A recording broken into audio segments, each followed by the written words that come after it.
Then we have another bacteria that is streptococcus galactolyticus. Streptococcus galactolyticus को अगर हम यहाँ पे देखें तो इसमें हमारे पास स्ट्रेप्टोकोकस जो हमारे पास गैलेक्टोलाइटिकस है वो ये वाला है, ठीक है। So this is streptococcus galactolyticus. ये जो होता है एक ऐसा बैक्टीरिया है जो कि 6.5% NaCl के अंदर ग्रो नहीं होता, ठीक है। और ये जो होता है नॉन हेमोलिटिक बैक्टीरिया होता है दैट इज कैटालेज नेगेटिव। तो इसके अंदर जो है ये फीचर होते हैं gram positive cocci and catalase negative. So इसको हम पहले formerly called as streptococcus bovis, इसको हम पहले एस बोइस भी बोलते थे। और ये ग्राम पॉजिटिव कोकाई होते हैं एंड ये जो होते हैं गट के अंदर नॉर्मली रहते हैं एंड इट कैन, ये जो है कॉलोनाइज करते हैं गट को, कैन काज बैक्टीरिया और इन्फेक्टिव एंडोकार्डाइटिस। ये दो डिजीज हैं जो ये काज कर सकते हैं।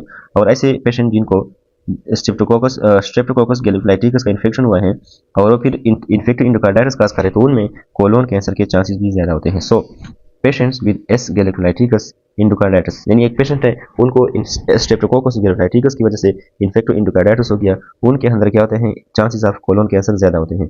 So bovis in the blood, blood के अंदर क्या होगा बोइस होगा एंड फिर इसके साथ साथ कैंसर इन द कोलोन होगा। सो अगर B in the B, C will be in the C. So बोइस अगर ब्लड के अंदर होगा तो कोलोन के अंदर कैंसर होगा। तो इसके बाद हमारे पास क्या है इंटीरोकोकाई है। इंटीरोकोकाई ये जो होते हैं हमारे पास यहाँ पर अगर हम देखें इंटीरोकोकाई तो ये भी स्ट्रेप्टोकोकस गैलेक्टोलाइटिकस की तरह इसके यहाँ पर जो डायग्राम के हवाले से फीचर है, सिर्फ ये जो है 6.5% NaCl में दे कैन लिव। सो यहाँ पर क्या है ग्राम पॉजिटिव कोकाई है, इंटीरोकोकाई जिसमें हमारे पास इंटीरोकोकस फेशियलिस और इंटीरोकोकस फेशियम ये दो बैक्टीरिया है। ये नॉर्मल कोलोनिक बैक्टीरिया होते हैं, माइक्रोबायोटा है और ये जो होते हैं इंट्रिंसिकली रेजिस्टेंट होते हैं पेनिसिलिन जी को और ये यूटीआई काज करते हैं। सो ये जो हमारे पास इंटीरोकोकाई होते हैं ये पेनिसिलिन जी को रेजिस्टेंट होते हैं और ये यूरिनरी ट्रैक्ट इन्फेक्शन भी काज करते हैं। साथ साथ में बिली ट्रैक्ट इन्फेक्शन और इन्फेक्टिव एंडोकार्डाइटिस भी काज करते हैं। और ये इन्फेक्शन अक्सर गैस्ट्रोइंटेस्टाइनल या जेनिटोयूरिनरी प्रोसीजर्स के बाद होते हैं। और ये बैक्टीरिया कैटालेज नेगेटिव होते हैं। इसको आपने कैसे पता लगाना है उस डायग्राम को आपने जानना है। PYR positive and typically non haemolytic bacteria and they live inside the 6.5% normal cell line. यहाँ पर कुछ वैंकोमाइसिन रेजिस्टेंट जो इंटीरोकोकाई होते हैं वो क्या होते हैं इंपॉर्टेंट काज होते हैं हेल्थ केयर स्टोरी इन्फेक्शन, यानी जो हेल्थ केयर के साथ इन्फेक्शन है स्टोरी है उनका मेन कॉमन काज होते हैं वो VRE होते हैं, वैंकोमाइसिन रेजिस्टेंस इंटीरोकोकाई। तो यहाँ पर जो इंटीरोकोकाई हैं ये स्ट्रेप्टोकोकाई के मुकाबले में ज़्यादा रेजिलेंट होते हैं, यानी ज़्यादा स्ट्रांग होते हैं और ये 6.5% नॉर्मल सेल के अंदर और बाइल के अंदर रह सकते हैं। तो यहाँ पर एक निमोनिक है, entero mean intestine and faecalis mean faeces and strepto mean twisted chain that coccus mean berry. तो यहाँ पर ये क्या है हमारे पास इंटीरोकोकाई है।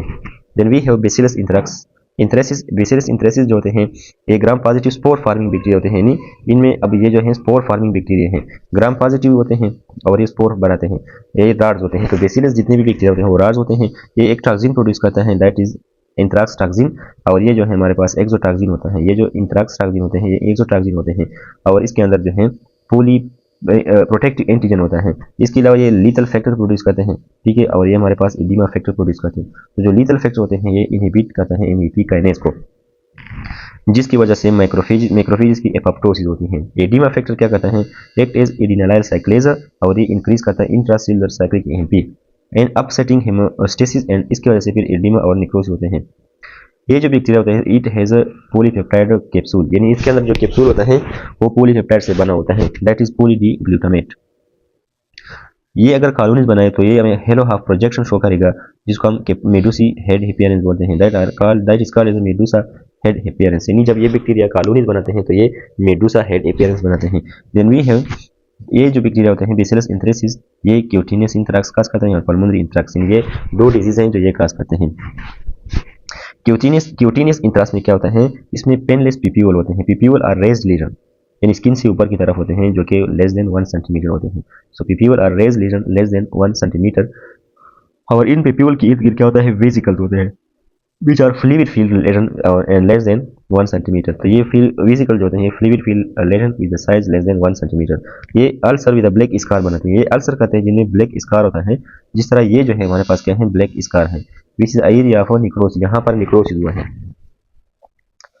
ये जो स्कार होगा ये पेनलेस होगा और यहाँ पर निक्रोसिस हो जाती है एंड इट अनकॉमनली, यानी ये रियरली जो है बैक्टीरिया और डेथ काज कर सकता है। Then we have pulmonary anthracis. Pulmonary anthracis में क्या होता है यहाँ पर जो बंदा होता है जब वो स्पोर्स को इनहेल करता है और ये खासकर जो है most commonly from contaminated animals या जो हमारे पास एनिमल के प्रोडक्ट्स होते हैं।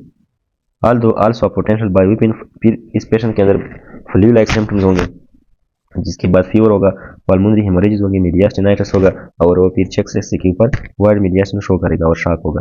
अब इस डिजीज को हम उल्सर्टर डिजीज भी बोलते हैं। अगर हम इसकी प्रोफाइलैक्सिस करें तो प्रोफाइलैक्सिस में हम सिप्रोफ्लॉक्सासिन या डॉक्सीसाइक्लिन देते हैं जब ये पेशेंट जो है एक्सपोज होगा। तो अगर एक पेशेंट बेसिलस इंथ्रेसिस को एक्सपोज होता है तो इसकी प्रोफाइलैक्सिस के लिए हम डॉक्सीसाइक्लिन या सिप्रोफ्लॉक्सासिन जो है हम देते हैं। अब इसके बाद जो है अगर क्यूटेनियस और पल्मोनरी इंथ्रासिस के डिजीज में हमारे पास हेमोरेजिक मेनिंजाइटिस आ जाए तो यहाँ पर जो है ये दोनों क्यूटेनियस और पल्मोनरी इंथ्रासिस जो होते हैं ये दोनों जो है कॉम्प्लिकेटेड हो सकते हैं। So this is the bacillus इंथ्रासिस।